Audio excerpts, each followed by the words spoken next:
शेतकऱ्यांना एकाच छताखाली नवनवीन शेतीविषयक तंत्रज्ञानाची माहिती मिळावी या उद्देशानं पश्चिम महाराष्ट्रातील भव्य असं सतेज कृषी पशुपक्षी प्रदर्शन पाहण्यासाठी लोकांनी आज तिसऱ्या दिवशीही तपोवन मैदानावर गर्दी केली होती।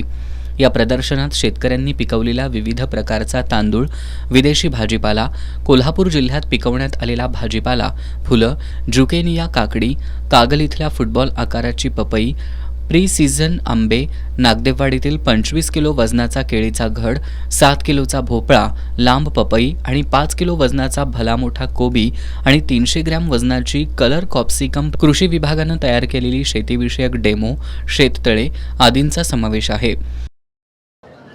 5 किलोचा कोबी हा सेंट जातीचा आहे। तैवानचा 5 किलोमध्ये पपई आहे।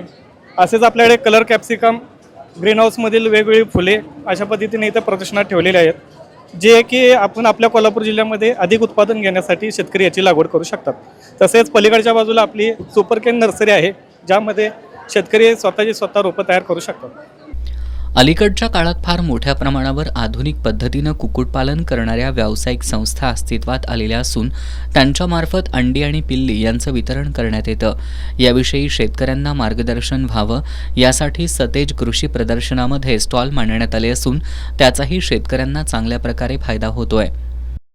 आपल्याकडे कावेरी आणि डीपी क्रॉस जातीची पिल्ली मिळतात। कावेरी ही जात सुधारित अंड्याची जात आहे, यामुळे शेतकऱ्यांचे अंडी उत्पादन वाढले जाते आणि शेतकऱ्यांना नक्कीच यातनं फायदा होतो।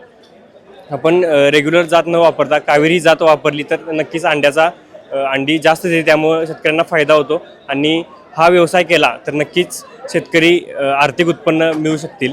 हा आमचा एक प्रयत्न आहे आणि सतेज कृषी प्रदर्शनामुळे आम्हाला भरपूर चांगला प्रतिसाद मिळतोय। कोल्हापूर जिल्ह्यात शेतकरी आमच्याकडे नाव नोंदणी करतायत आणि त्यांना भविष्यात आम्ही त्यांना ह्या क्षेत्रात येऊन घेण्याचे मदत करतोय।